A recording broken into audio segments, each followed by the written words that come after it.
media investment in digital, because there are a series of ways in which people consume content and have visibility on the internet. So our mix, as you see, between the gas station TV, the Swift Mile, the Clear Channel, the Lamar, was about mapping the footprint of how people move. And I think that's the key when you start to understand where you should place investment, that there's not enough thought process. But I think the other thing is there's some common sense around what are the impression pickup points that will matter in that configuration. And the other thing is we also store visit tracked. So if you pass the digital out-of-home signage, it pinged, it actually pick up your cell phone ID and then see if you made a store visit to a Lexus. Now we're really going down the rabbit hole for advertising and what we can do. But that makes sense. We could do that. So how do we get, here's a question for you, since I know you're the agency of record for NYPD, how do you get more city governments to spend on connected city technologies? How do you get them to invest in this so that we can bring free charging to everybody? Yeah, I think the first thing is all the players got to get in the room and have a seat at the table. And when you look at some of the fails, that's what it was. City government was kind of just sort of rolled over. Investment is approved, it's built, and the city's like, you know what, we got to live here another 100 years.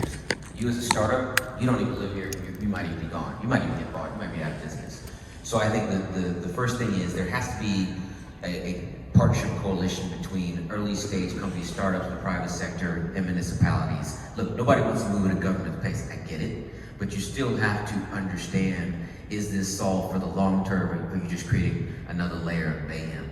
I think the thing about the NYPD is that because the city commission, they are partnered with New York City Taxi Commission, less of ride sharing. So there's a strategic alliance and a partnership, and for the well-being of New York City, that we will be here and other companies may come and go, that we're gonna do out-of-home advertising, that you will work with the partnership, because these are the people who built the city and will be here when the city's long gone. And I give the NYPD credit for holding that covenant, because you could easily go spend money elsewhere just for the sake of you want to move into another space, another place. So I think they are a use case. Now granted, it's more strategic because it's the mayor. I think it's a great use case when you talk about city aligning with the footprint of out-of-home infrastructure, where the concern is the movement of people. That's why you have the, if you see something, say something signage. They're using out-of-home as a canvas for it, but the whole idea is the idea of protecting the city for some massive event that can take place. So you just don't see that enough across the country, and that's very much the beginning. They're just one of the few cities that does it well, because they are very much one of the North Stars globally. Well, this is a question for Tim. I just changed the slide here. Should cities have exclusive operators with infrastructure? I mean, is that good for, who's that good for? Is it good for the advertiser? You can spend a lot of time on this, and if there's any publishers or media owners in the audience, I apologize, but the reality is most of out-of-home media companies are set up as real estate investment trusts, and if you're familiar with a REIT, they have to pay out dividends to their shareholders every quarter, which is a complete conflict of long-term sustainability and solving problems for communities. So no, I don't think that there should be exclusivity, and I think that that's one of the big problems, is having media companies who are responsible for what we're talking about, infrastructure. And that to me, that doesn't make sense. And here's another one. Lyft is now trying to diversify. They spent years buying Motivate, buying all these little operators. They're the biggest operator now, and they're saying they want to get out of mobility. Right? Those stations only work with Lyft. That City Bike station, which is basically Lyft because they own Motivate, only works with City Bike. I can't just park my own vehicle and charge it there. How does this really help the average commuter, somebody who just got here from Cuba or Dominican Republic, who just can afford an e-bike? When we were preparing for this session, we were talking about payphones. Yeah. Right? We were talking about the water fountains, but we were talking about New York City payphones. It used to be a multi-million-dollar piece of revenue for the city. It was something we were all happy to pay for, right? Drop a dime is a saying that we probably still use. And it was a utility that I was willing to pay for, that after they went away, we turned into digital kiosks that really don't provide any utility to the community, except for showing ads, maybe PSAs and some social goods, some wayfinding, but does that provide as much utility as a payphone did? Probably not. Right? Charging, connectivity, how do we get 5G and stable connections in big city environments, that seems like a more important, especially from an ad publisher. If I'm going to show you my billboard, I want you to be able to get to the website after you see it.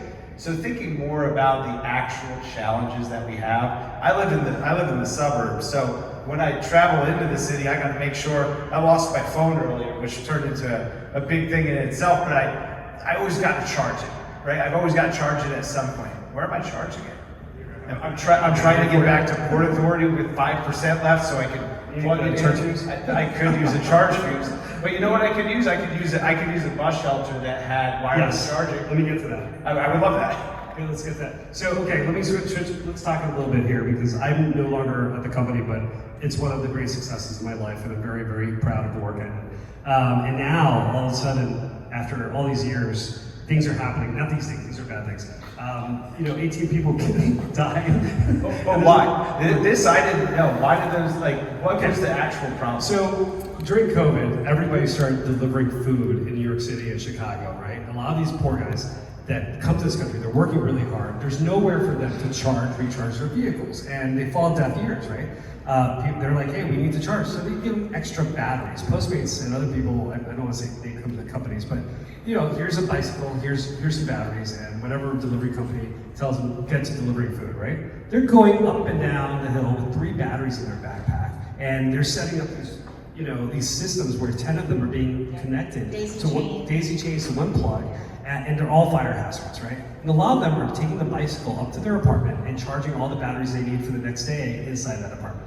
And this is what happens. People get killed, there's fires, and they're very difficult to put out. So they got a $25 million grant. Last week there was another fire, but then again, all of a sudden, this thing that's been on hold for a long time just goes, which I'm really happy about. This is really, really good news for everybody. And SwiftMile is part of the new pilot that's listen to the word, pilot. So this is the city of New York that's found the value in investing in doing a pilot to build this infrastructure to allow for universal charging. Exactly. And that's what you meant to say. It's a pilot, and I actually think they should just go ahead and go full blown and just give free charging to everybody. I'm not in charge, but there's a couple of cool companies involved. We have SxSw from Germany. We have Pop Wheels. These are lockers. Battery swapping stations are very, very popular in Europe. Actually, somebody came to me last night. We spoke at the transportation hub. What's your name again? Nathan. Yes, we talked about Gogoro, which is a great example in Taiwan. I've seen them in person. They have urban density. There's one at every 7-Eleven, every other block, so you can just swap out your battery. But we don't have it in the US. And we have so many different plugs and so many different e-bikes and so many different units. So for me, cable, just like a Tesla or a car, tends to be the best way. So everybody can have their own universal cable or plug-in where they can plug in their bike. And that's why this one's the one in the middle, the SwiftMile, is actually getting a lot of usage right now. And I'm hoping it's a success. I'm hoping the pilot leads to real installations to avoid all these fires. But it led to some other conversations here. Companies like Jolt, which is a competitor to Volta, sorry, did I say Volta? What is it called now? Shell. Okay, there we go. Are now pitching the Jolt bike and Jolt car EV, so EV with bicycles, with micromobility. And last year, to Albert's point, multimodal, yes, right? Multimodal. And a year and a half ago, I think it was 2 years ago, Vector Media with Transito won the proposal for 3,400 new shelters in Los Angeles, and we were part of that. I spoke in favor of that with the city council. It's the bus shelter of the future. This is the infrastructure that I really feel passionate about because it's got a solar charging for phones, it's got e-bike charging, bicycle charging, and you're keeping people outside of the sun because it's really hot when you're waiting for the bus. There's nothing worse than sitting out there waiting for the bus, and they have no coverage.